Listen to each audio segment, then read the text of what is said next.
Good afternoon. It is truly a privilege to be here today. And my name is Anting Liu, and actually to be in Taipei American School makes me a little nervous, and I'll tell you why very soon. But first, let me quickly introduce myself. I was born in Taipei but raised in Taichung, and if you know anything about Taichung's local politics, you will know that there's no other person more Taichung than I am. I grew up under the same mayor for my entire life. And I was raised by a very ordinary family. My mother was an elementary school teacher. My father is a lawyer, and I have a brother who's 5 years younger than me. The first turning point in my life was probably when my mother got breast cancer when she was about 36 and I was 11. It was quite a shock for me and my brother, but one thing that came out of it, my mother conquered it like a warrior, and I learned from that and thinking, I need to be as strong as my mother. I need to be stronger, and I need to be strong as ever in order to protect my family, my mother, and even other people from being harmed again. So out of that came this really studious, hardworking student. I thought that was the only way for me to be strong and stronger and strongest. And so I was a student in the #1 high school in Taichung. When I was 17, I decided that it wasn't enough for me to stay in Taiwan. I wanted to be even stronger. So I had this American dream of going to America for college. For my school, that was a very scary decision because nobody in my school had ever applied to American universities on their own and got in. It was a Chinese-speaking school, public school, and I went through public school system all my life, speaking Mandarin only. And so to prove that I'm strong enough for that American dream, for almost a year, I slept only 3 hours a day. During the day, I prepared for the Taiwanese college entrance exam. During the night, I prepared for the SAT. And during that year, the torturous year, I was never sure what's in front of me. But after a year, a miracle happened. I got into not only National Taiwan University and also a list of top universities in the States with full scholarship. That for me was like winning the lottery. Nobody in my close circle at all ever accomplished anything like this. And I was so excited, I was confident. I was about to conquer the world, be the queen of the world. And so, everything was so dreamy and, utopian. And then I arrived with the confidence that really only a college freshman can have, and into Princeton. This is me, first day of school at Princeton, freshman orientation. I was so excited, it was beautiful. And there are all these like Ralph Lauren model-looking people just walking around me casually. And it's very exciting. I never saw anything like this. And the best thing was, the best looking of these Ralph Lauren models was standing right in front of my dorm. He was a senior. We call him a RCA, a residential college advisor or something like that. And he was supposed to be there to help all the freshmen move in, right? So it's a great chance for me to meet one of these models. And so I said, hey, I'm a freshman. He was so excited, had this bright, warm smile. He looked like Kenny from Barbie's boyfriend. He was like, oh, freshman, let me help you. How much luggage do you have? And here's the first mistake I made in freshman year.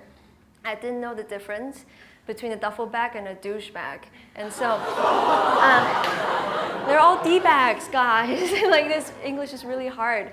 And so, with this confidence and with a strong desire to attract this guy, I said, oh, just 2 douche bags. And I never forgot the look he had on his face.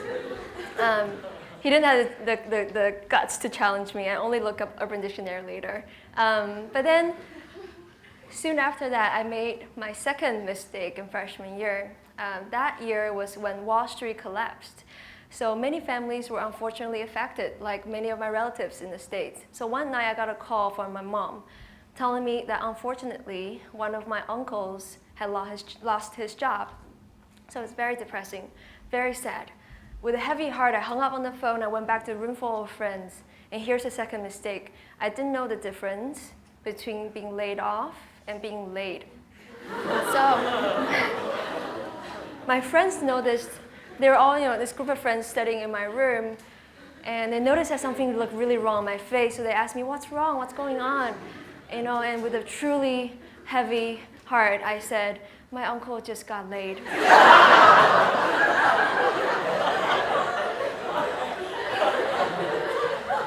So it would make sense that I'm truly nervous here speaking English in front of so many people, because God knows what mistake I can make again.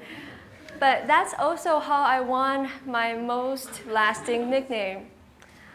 My friends from college from the first day would call me a loser. A loser, a loser. And they would see me, they'd be like, yo, loser, do you speak English today? Yo, loser, how'd you get into Princeton again? Loser. People find it funny, and I try to laugh about it. But, in the end, it really is quite depressing because I wasn't going to Princeton to be a loser, obviously. I wanted to conquer the world. I wanted to win a lot of things for myself. I wanted to prove myself.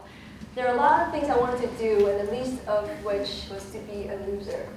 But being at Princeton is hard to be a winner because everybody was trying so hard and they're so smart and everything. So I became more and more lost. I didn't know what to do. I began to accept that maybe I am a loser. Maybe I wasn't going to win anything at all.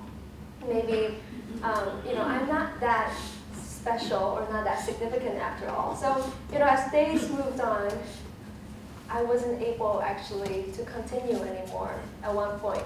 I thought, no, this college dream that once was truly a dream come true for me was going to end very soon. I couldn't continue. I couldn't bring myself to find the strength to continue.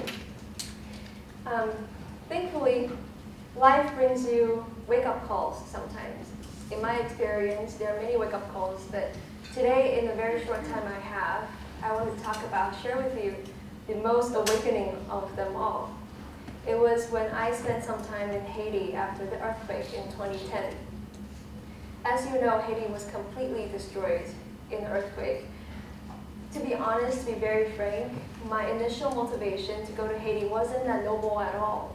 Part of me thought, that if I wasn't able to successfully get my sense of accomplishment or significance from academic achievements, or lack thereof, then perhaps I can go somewhere where I can prove to myself that I'm still strong enough to help some other weaker people, or I can give so I can prove that I am significant in some way after all. I can save some people. That's how I can feel important.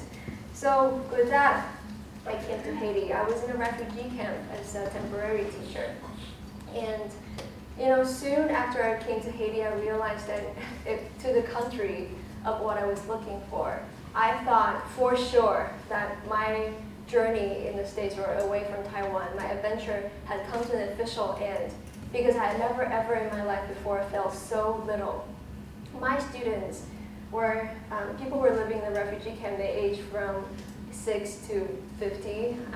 They come to school even though the entire infrastructure was destroyed. They came to school even when they were hungry so that they could learn something. But I look at them every day. They are hungrier every day, thirstier every day. Their country is not going anywhere better. And I thought, however smart I can be, however hardworking I can be, however willing I am to help, there seemed to be almost nothing I could do. And I broke down completely when this student took me on a donkey to a tour of his hometown, home village. We were riding on 2 donkeys, and we passed by this empty land, and we stopped there. Incidentally, we were communicating in very basic French because he spoke Creole and I spoke English, but we both knew a little bit of French. So in very simple French, he stared at that empty ground. And he said, "My heart, big hole. My heart, big hole." And he just kept on repeating it. Big hole, my heart. I didn't know what happened. But then he explained that's exactly where his house was. There he saw his sister and mother in front of his eyes disappear to the house. He never saw them again. And then he repeated, big hole, my heart. Big hole, my heart. The more times he repeated, the more little I felt. There's nothing I could do at that moment. And so when I was finishing up my trip in Haiti, I thought, that's it. That's it. I'm not going to continue on this search for self-greatness anymore. I'm not great. I'm never going to be great. I can't save anybody. I'm not important. I'm just going to try to be myself, good person, whatever. But then I received a message from a student. He said, hey, after you left, we had some new volunteer teachers come into the refugee camp. We couldn't stop talking about you. I was very confused. I said, why? Why me? Because since I felt so little, I almost didn't talk at all during my entire stay in Haiti. All I did, except for my teaching times, all I did was going to tent after tent to listen to stories, because that required least amount of talking. I just listened. I cried with them. Sometimes I laughed with them, but I just sat there completely silent pretty much during my entire stay in Haiti. I asked that student who messaged me, how could you, in what way could you talk about me? There's nothing about me that you could possibly talk about. There are so many other people who do so much more than I did. And he said, precisely because you didn't try so eagerly to show how much stronger you are, how much more you can offer than us. Trying so hard to tell us that you can save us, because their strength makes us feel weaker and weaker and more distant. We feel more different as they go on and tell us how they can help us instead of us helping ourselves. We feel more and more insignificant as these strong people come towards us. But you saw yourself as just as weak as we were. You didn't do much, but you sat there and listened. You held our hands, like in this picture. We didn't need you to save us. We didn't need saviors. We needed people who sat there and heard us. People who make us feel like our stories, however hopeless they may sound, is not worthy simply of pity, but is worth a human being devoting their lives to hearing our stories.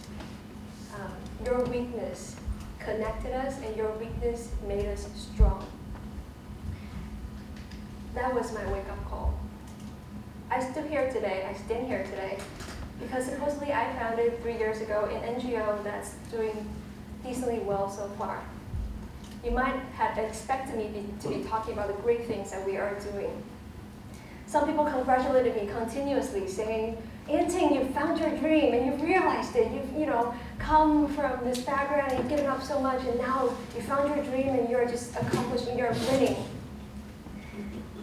But to be honest, yes, I have the privilege of going to many corners of Taiwan that I never would have visited otherwise.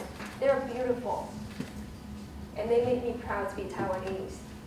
But it is not my dream to day stare into poverty, straight into its eyes. It is not dreamy or romantic to confront human suffering or pain day to day. There are many times that I couldn't get myself to continue. But if you ask me why I'm still standing here and continuing as one of our teachers, I think many of them will offer you very similar answers.